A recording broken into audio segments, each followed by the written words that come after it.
Hello, everybody, and welcome to a brand new Thanksgiving edition of T Watches a Scary Movie.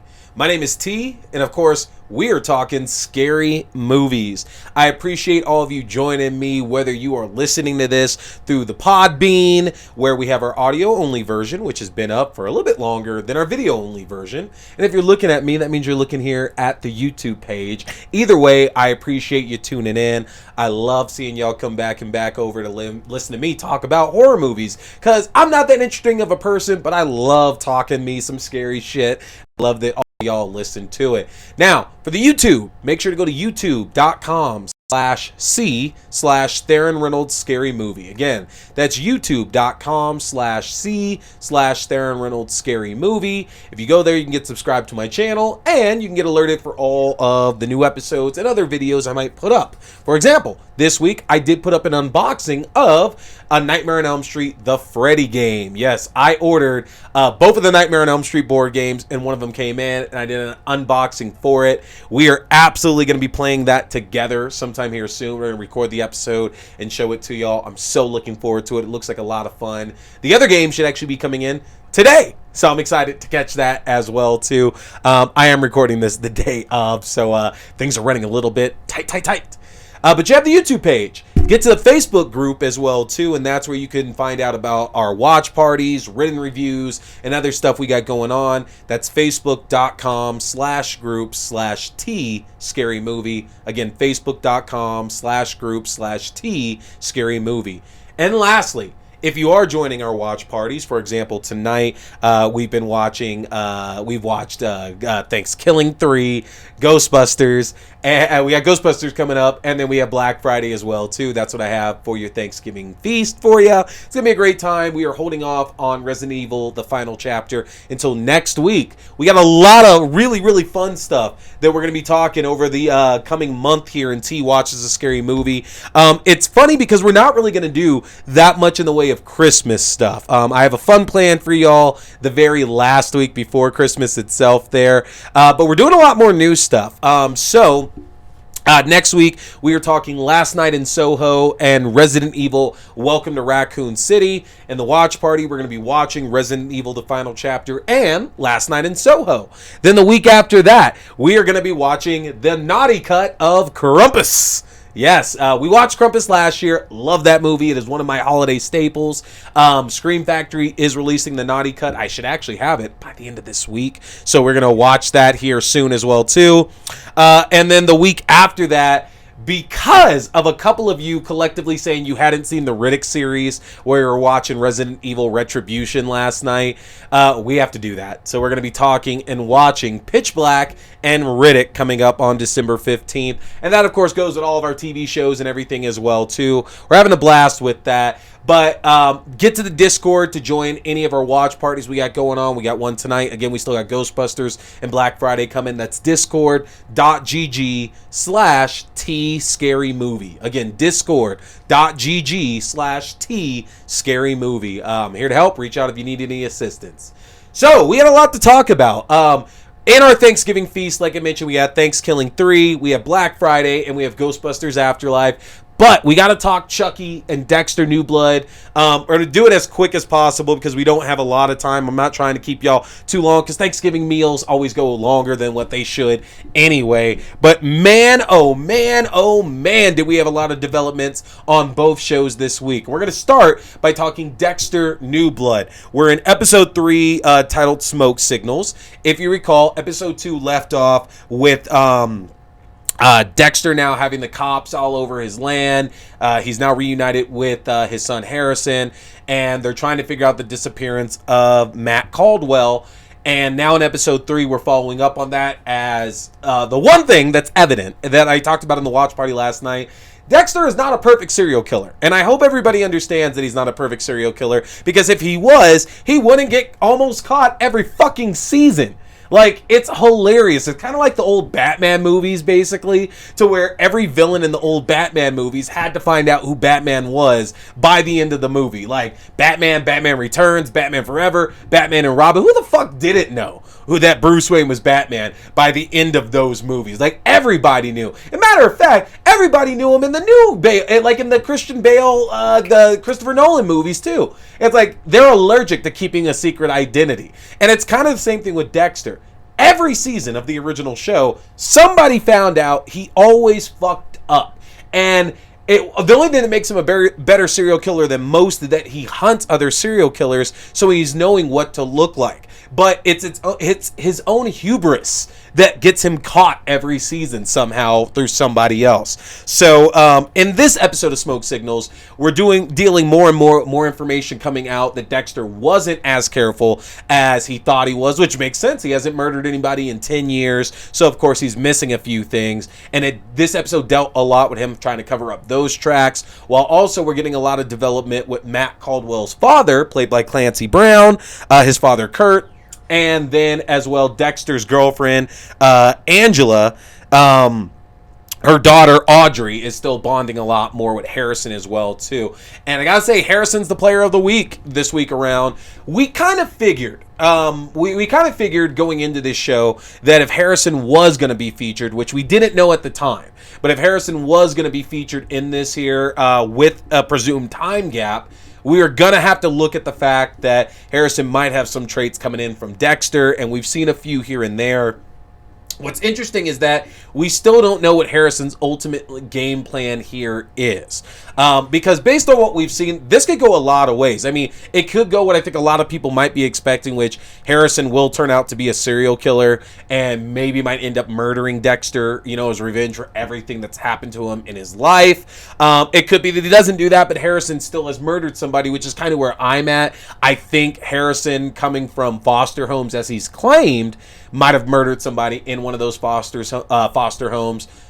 But wouldn't it be interesting if we found out that Harrison actually murdered Hannah?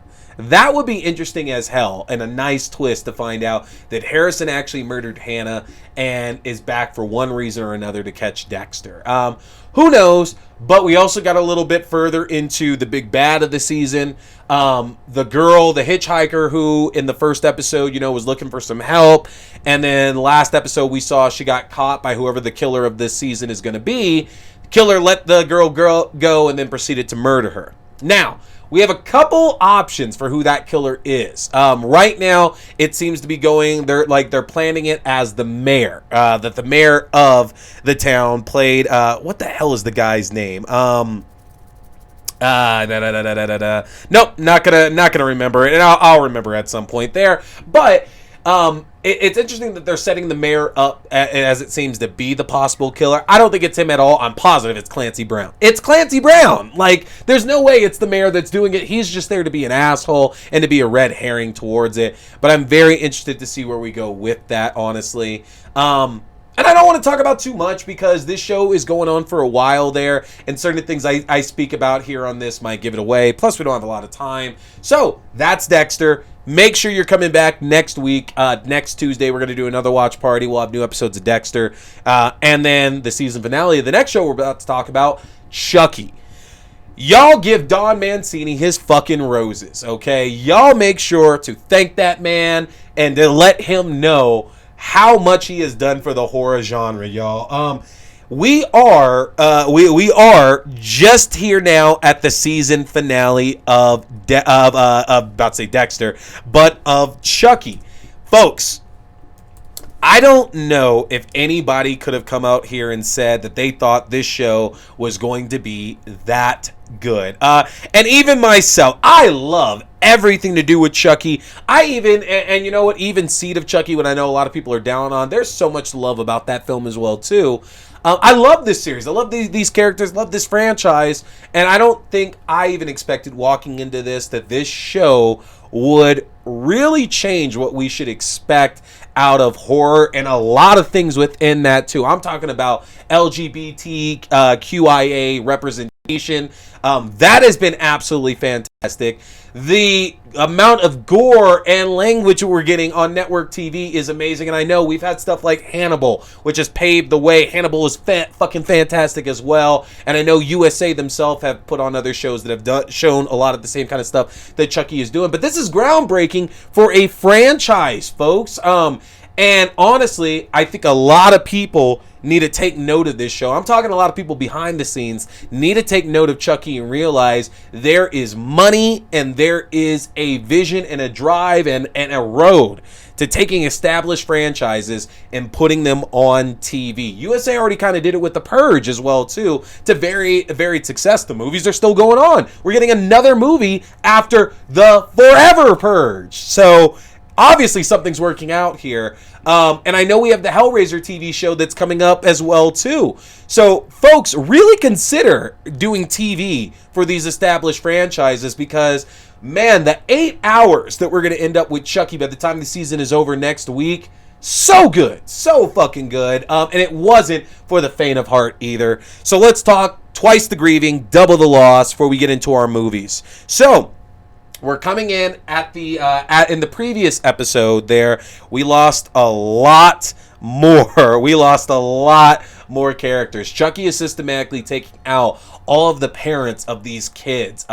Jake's dad is gone. Now Junior's mom is gone. Devon's mom is gone. Lexi still has her parents there, but Chucky is targeting these adults. And I have theories behind that because we start the episode at the wake for Bree, Junior's mom. Junior blames Jake for everything that has happened. He punches him with it. And then it kind of gets weird because Tiffany shows up and kisses Junior's dad, Logan, which up to this point, we know there's something sinister going on with Logan, but we don't really know what is what.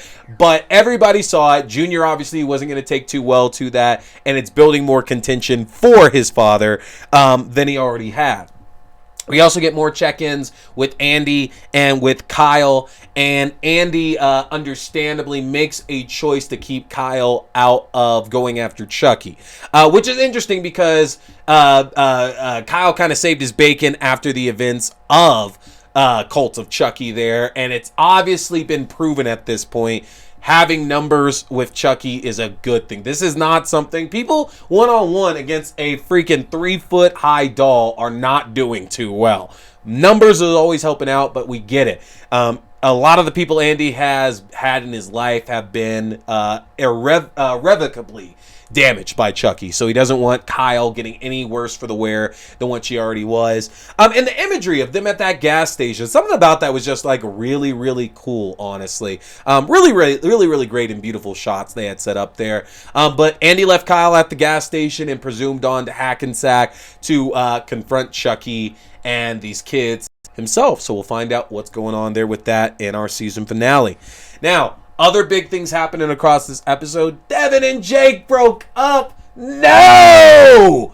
We love Devon and we love Jake together. We just got the kiss. We just got them together. I was so excited for the two of them. But understandably, after Devon's mom unfortunately was killed by Chucky, not really an option. Devon, in addition to being in tremendous grief, also realizes that there's real danger here at this point. His life is in danger. Jake's life is in danger. They have to kind of stay away from each other. So they break up.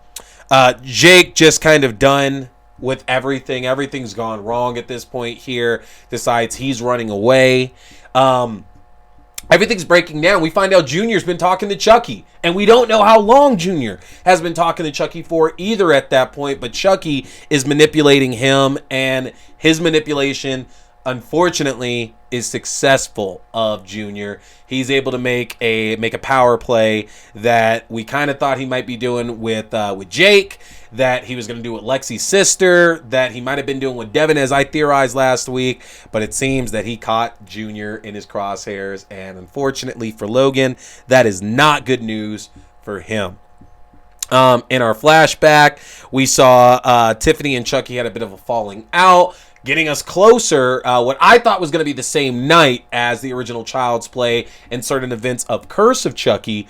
But we don't know that yet. I think we might see that in the season finale, connecting those events from Curse of Chucky and the original Child's Play. Not that everything's already connected. We're close enough to it, but I'm hoping that's where we're going with Chucky storming out on Tiffany like that. But we'll talk about Lexi a little bit, man. Lexi is an interesting character. These first few episodes, she's Jake's nemesis. She's a villain. We think she's just going to be as bad as Chucky is. And that girl, Olivia Allen-Lin, has done a great job this season there building that character up, because Lexi is so endearing now. When she tells Jake, when Jake comes back around to Lexi's place and saying he found a Chucky doll and they're trying to figure out what's going on, and she's like, you were just going to leave us. And then she says, like, we're your family. Like, it was hard not to tear up at that, because they did the work for it. They did the fucking work. Like, Lexi actually likes Jake. Jake is her family. She's like, he's her friend. Oh my God, I'm thinking about it now. This show is so fucking good, folks. Like, you're doing yourself a disservice to Chucky, like the franchise in general, if you're not watching it, and you're doing a disservice to yourself from horror to see this kind of characterization. Dawn is out here writing some fantastic stuff here, and I know he didn't write all these episodes here. I believe this one was Mallory Westfall and Isabella Gutierrez, but it's so good, y'all. This series is so good. I don't really want to get into more spoilers there. Needless to say, you need to see this show. Next week is the season finale. Make sure you're coming back for the watch party for that. It's Chucky. So, meat and potatoes time, folks. We're in our Thanksgiving feast. Thanksgiving 3. So, I watched the original Thanksgiving last year. I had been seeing it for years. I worked at a Blockbuster Video. I remember seeing it at Blockbuster Video and thinking, what the fuck is this? And last year, in my attempt to find Thanksgiving horror, I was watching that along with a bunch of others. I had a great time. It is a terrible, terrible film. It's very much a Z movie with a low budget, but it's fucking hilarious, though, that original film. I highly recommend everybody watching it. Thanksgiving 3, I knew what I was getting into. What was funny about it was that for the longest time, I was searching for Thanksgiving 2. Because I was like, okay, why the fuck can't I find it? Like, I know this is not a big studio, but I should be able to track it down. And I thought something was wrong. Like, it's just gone. And then I found out the premise of Thanksgiving 3 is the quest for Thanksgiving 2. And that's all I'm going to review about the movie, y'all, because you know what you're getting into if you watch the first Thanksgiving. It's a giant rubber turkey puppet that is murdering people in hilarious ways. And in this movie, it's very, very self-aware because Turkey is trying to get a copy of Thanksgiving 2. We watched it. It's so fucking funny, y'all. That's all I want to say. I don't waste time on that there. Check it out. It's on Prime Video. Real stuff, though. Let's talk Ghostbusters Afterlife. So, folks, over the past 40 years, we have been lucky enough to receive now a total of 4 Ghostbuster movies. This is a franchise that has been everywhere. Movies, TV shows, comic books, merchandising. Everything you can think of over the past 40 years, Ghostbusters has done, but yet there's only been 4 movies. And I know, depending on who you talk to, you're going to get different opinions of those films. Everybody loves the first movie as well as they should. The second movie, which is the better one, it is the fucking fantastic, and it is canon. Pick that, bitches. Ghostbusters 2 is hit or miss. Ghostbusters Answer the Call, which I'm not going to call it LG, by the way. That's fucking stupid and rude, guys.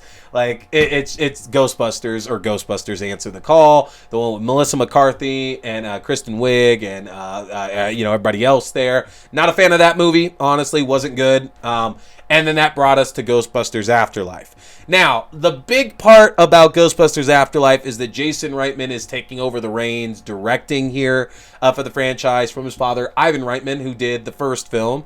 And it's interesting because in addition to what we're seeing on screen, we are also seeing a lot behind the scenes kind of evolve and tell the same story as well, too. So, Jason Reitman also wrote the film along with Gil Keenan, who directed other really, really awesome films like Monster House. And he actually did City of Ember, which is a lot of fun, too. City of Ember, actually, I'm pretty sure that's the Dan Aykroyd one. Dan Aykroyd was in that, wasn't he? I think he was in that one. I might be thinking of another one. Not Dan Aykroyd, Bill Murray. I think Bill Murray was in that. But Ghostbusters Afterlife, as y'all can probably guess here, this is set about 30 years after the original film. If you want to be precise, 32 years after Ghostbusters 2. Now, the film starts us off with Egon at a random house out in the middle of nowhere. He's on the run. He's got a trap. There's a ghost chasing him here. And while he's trying to catch this ghost, everything fails, and Egon presumably dies, and this ghost returns back to a nearby mountain. We're then introduced to this family, which features Mom Callie, who is Egon's estranged daughter, and her children Trevor and Phoebe. Now, this is a very different family, as we can tell. They don't really have a lot of money. Phoebe seems to be a genius. Trevor seems to be obsessed with driving in cars, and is your typical male teenager. And Callie is a bit rough around the edges, and that's one of the things that Ghostbusters does so well throughout this film, especially when it comes to Callie and Phoebe, is showing off their very different and distinct personalities and talking a lot about loss and hurt. Callie is one of the best characters in here, because what we've experienced with Ghostbusters, whether you like the last Ghostbusters film or not, in the last 3 films, what we're used to is a very happy, upbeat setting. And Callie is not happy, and Callie is not the traditional mom that we see in a lot of other movies. I say like this, you know what I kind of mean. They're the single mom, not a great relationship with her family. They're still a really, really cool person, and Callie is fantastic. But Callie is carrying so much pain. And it's interesting as you see her demeanor break more and more over the course of the film, because everybody in this town of Summerville, Oklahoma, to where they relocate to, has bad opinions of Egon. And every time somebody brings one of those opinions up, you can just tell more and more. She's like, shut the fuck up. I'm so done hearing about my father and all these things that my father did, because my father wasn't there for me. And you can feel that, man. You can feel that pain in there, that she doesn't want to have these conversations. And in any other movie, we would have those conversations. We would elaborate on that, be like, come on, just tell me about it. And they don't do that. They circumvent that so much by making it clear she doesn't want that conversation happening. She doesn't care about him. He left her. And I love when it's kind of brought down to her when somebody explains why Egon might have left, and she's like, well, if he's if he's not this, then he's an asshole, basically. Because either he did abandon us, or if he didn't abandon us, he still left me, basically. And I love that so much. And then that passes on to Phoebe, because Phoebe is trying to find her way in the world as well, too. Phoebe's highly intelligent, and she's in summer school for some reason, which I assume, I don't know, but she's in summer school for some reason, and that puts her in, the path of Paul Rudd, who is her summer school teacher. But she's clearly a genius and knows so much, and is not really being that challenged, that when all these things in Somerville start to happen, she finds Egon's Ghostbusters lair with all his equipment and everything set up, and she starts trying to figure out, what Egon was really doing out here. And, her brother's helping, her good friend that she met podcast is helping, and her teacher, Gary, who's a seismologist, is trying to help out as well, too. And you see her kind of come out of this shell as she's getting to actually, revel in shit that she knows and shit that she's good at. And that's one of the best parts about Ghostbusters Afterlife, is that Phoebe is such a fantastic character, honestly. And the moments to where we get to see emotion coming from her, it is heartbreaking. It's absolutely heartbreaking watching the argument that she has with Callie about Egon. And McKenna Grace just shows she has experience beyond her years, man. We've been watching McKenna Grace for a decade, at this point, whether y'all believe that shit or not. We've been watching her in movies for like, it's either a decade or right around a decade, and in a lot of big stuff as well, too. And she continues to just keep knocking it out of the park. And her relationship, she ends up meeting and making a friend named Podcast. Podcast, played by Logan Kim, picks up on all her kind of weird stuff, and he's kind of a weird kid and everything as well too, and they kind of blend together.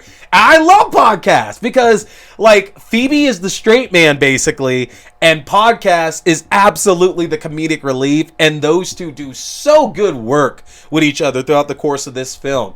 And as the film keeps going on and we get more of that Ghostbusters arsenal back, I love the fact and the choices made that we kind of stay focused on this story and really not so much on our older Ghostbusters. They're in it. They're in it for sure. Y'all, it's in the trailer. I'm not spoiling anything, but I'm also not going to talk directly about those moments.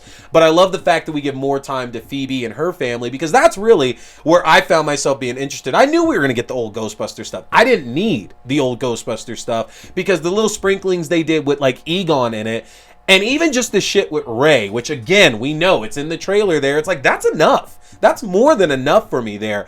I didn't find it distracting later on in the movie. Like, I know a lot of reviews were saying like this gets super like dumb, or it's over the top when the Ghostbusters like show up. Which again, I'm not going to explain in the context of it there. It didn't distract me. Again, it was very unnecessary though, because again, Phoebe and her family are so interesting, with the exception of her brother Trevor, played by Finn Wolfhard from Stranger Things and other stuff. Trevor kind of gets left in the dust in this film, and in some aspects that's okay because Phoebe really gets a chance to shine because we're not focusing that much on Trevor. But I think the problem is, and my wife of all people pointed this out here, is that we all should kind of know Finn Wolfhard by now from, again, Stranger Things and so many other stuff, that he stands out. And I don't know necessarily in a bad way. He stands out in the sense that I think we all kind of wish he had more to do in this movie. And he's really very much a background supporting character to Phoebe's journey in this. Like, his arc doesn't really do too much over the course of this film. You know, he's got a crush on a girl named Lucky, who he ends up working with, played by Celeste O'Connor. And again, it's not as interesting as I think a lot of us really would have hoped to see out of Finn Wolfhard being in this film. He does get a chance to, be a Ghostbuster, and that's pretty fucking awesome, but we do really wish he had a lot more. Paul Rudd is Paul Rudd, y'all. Look, if you're a Paul Rudd fan, you're going to like Paul Rudd in pretty much everything that you see him in. I'm a Paul Rudd fan. I thought he was particularly hilarious in this film. That's all you really got to say about that. But again, this is very much a story about family and about, what happens to those that we leave behind. What kind of messages should we be making sure to pass on to it? There are absolutely some jerking moments in this film, which I didn't expect after a Ghostbusters film at all. But it's kind of par for the course with this series too. Because one thing I always love to point out to folks that don't really give Ghostbusters 2 its play, but it's a reason why I think this franchise as a whole is just so good, is that not good things don't always happen to these characters there. Ghostbusters 2 starts off by explaining they got sued. That happy ending we got at the end of the original Ghostbusters film. They save the day, Stay Puft is gone, Gozer is gone, everything is all good to go, Peter and Dana are together. No, that didn't work out that way. Peter and Dana broke up, she got married to somebody else and had Oscar. The Ghostbusters went out of business because they got sued for saving the city. Like, all this shit happened there, and it wasn't all good. And I love the fact that Afterlife really continued that trend. The ghost design, from what we saw, was cool. This is very much a rehash of the original Ghostbusters, and I think that's the only problem that a lot of us are really going to have to deal with there. If you're not okay with rehashing another film a la The Force Awakens, you're not going to like this one, and that's really the thing about it. My cousin, I gave him a lot of shit. My cousin wasn't really a big fan of this movie. He said it was boring. I didn't think it was boring. I think it was boring because there was a lot, like, if you think it was boring, it's because you didn't like a lot of the emotional shit. But then I kind of looked at it from a different aspect, and I was like, look, a lot of people, when they saw The Force Awakens, said it was A New Hope. And it was. The Force Awakens was A New Hope. And I think years later, we can look back at that sequel trilogy and say, hey, sure, it's still enjoyable. Does not make them all good films, though.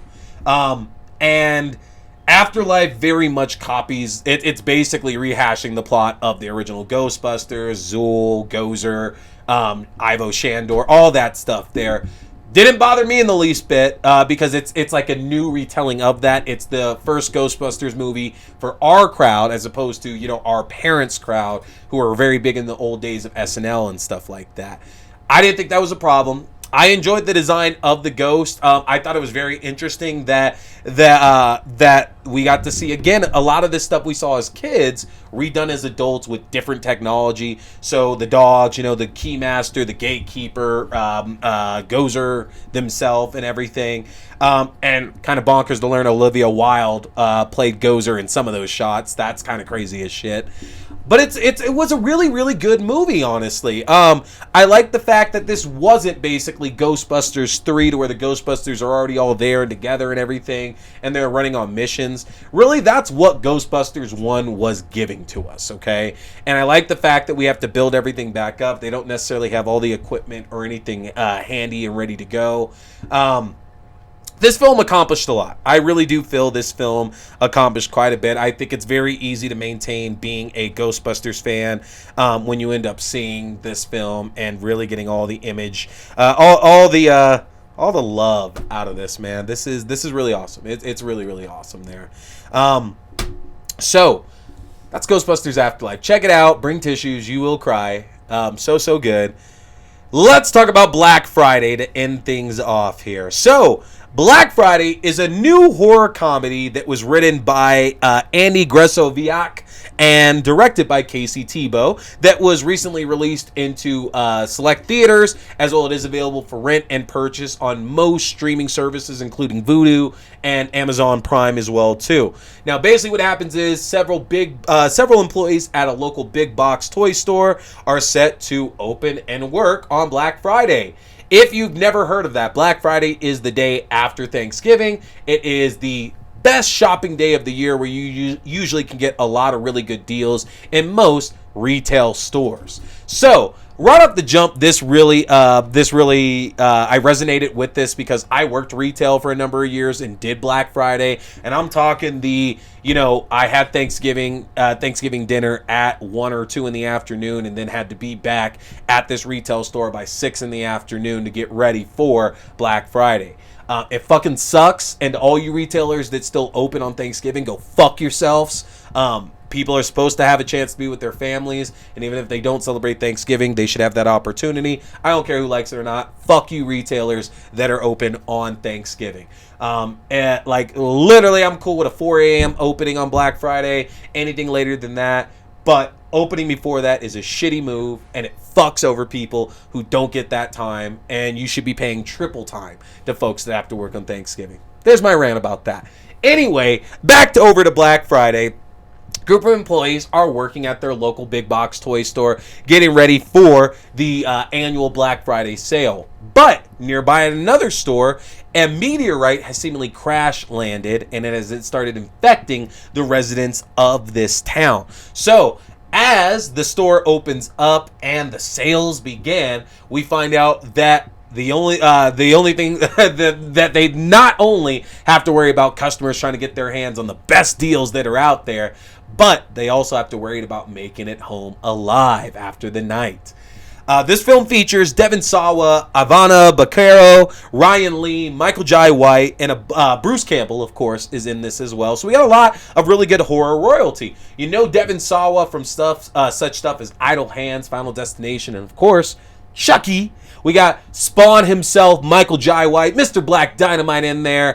Ivana Baquero, you should recognize from Pan's Labyrinth. She played the lead, Ophelia, in Pan's Labyrinth. So we have a really good cast of characters here in this story.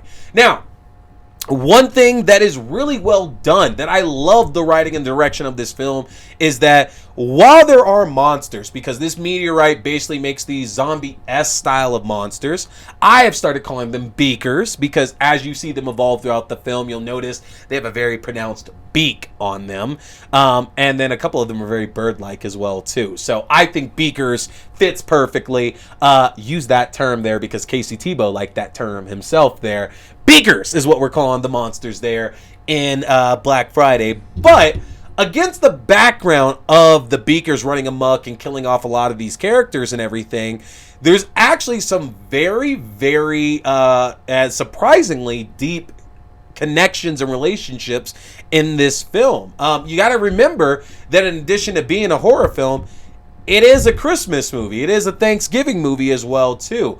And it is interesting because with a lot of holiday horror, we dive hard into the horror aspect of it, or they find a good mix. Krampus is a good example of that because they do dive very heavy into the horror aspect, but they do a lot about those relationships and talking about the actual point of the holidays and everything, too. And Black Friday does a really good job with that as well, to where we do get, obviously, a great focus on the Beakers and them attacking the store and customers and the employees and everything. But man, oh man, do these relationships break down, and folks have to start becoming real with themselves about a lot of things. You know, whether it's Devon Sawa trying to maintain his youth, basically, because he's been the longest employee here at this store. He's got a couple of kids he doesn't really get to spend a lot of time with either there, and that gets brought up and talked about a lot. About Ivana Baccaro's character, Marnie, about the relationship she has there with certain people at this store and what she really going to end up doing with her life. Or even Chris, played by Ryan Lee, who, you know, is your typical kind of high school college student coming out who has all this potential to do all these things in his life, but he's working here at this lame toy store. We get to explore a lot of those relationships, and I honestly thought that set this movie apart from a lot of other holiday horror films out there because there's such a good story with the relationship of these characters. Again, the design of the monsters of the Beakers is fantastic. They're creepy. They're also funny as well too. Michael Jai White, man, this dude. Number one, I swear this dude don't age, man. Black don't crack, because he looks the exact same way he did in the 90s though. But Michael Jai White gets some of the most hilarious parts in this movie, fighting the Beakers off. There's a character by the name of Ruth, who I absolutely love, who has some bonkers ass lines in this, talking about I know if y'all follow me on Twitter, you saw she talked about back in my day we used to separate shoppers by race. I lost my shit at that. It's like, Ruth, what are you doing right now? Nobody mentioned that. Go have another glass of eggnog, Ruth. So good. It's a funny movie, y'all. It's a funny movie. There's some surprising heart in this one as well, too. There's some good jump scares in it. And the action is actually a lot of fun. I really liked a lot of the action scenes in there. Your favorites get a chance to shine. You get to see Devon Sawa and Bruce Campbell, knocking some heads around and shit like that as well, too. The movie really is a really, really good movie, honestly. It's a B movie, and that's what you have to make sure you understand from the jump. Don't walk into this thinking that this is going to be, it's this, grade A, triple A, film that's coming out and shit like that. That's not what they're setting out to make here. It's almost like a parody of our old holiday B movies there, with a bigger budget and better looks to it and a better cast. And it does its job really, really well, honestly. This is actually one, because I've been searching for Thanksgiving films that I would like to watch every year, and I actually think this is going to become a yearly staple with Krampus as well too. So definitely check this one out. Again, it's in select theaters right now. You can rent or purchase it on streaming services like Prime Video and Vudu as well. That's Black Friday, folks. Beakers, remember, Beakers. So that is going to do it for us tonight.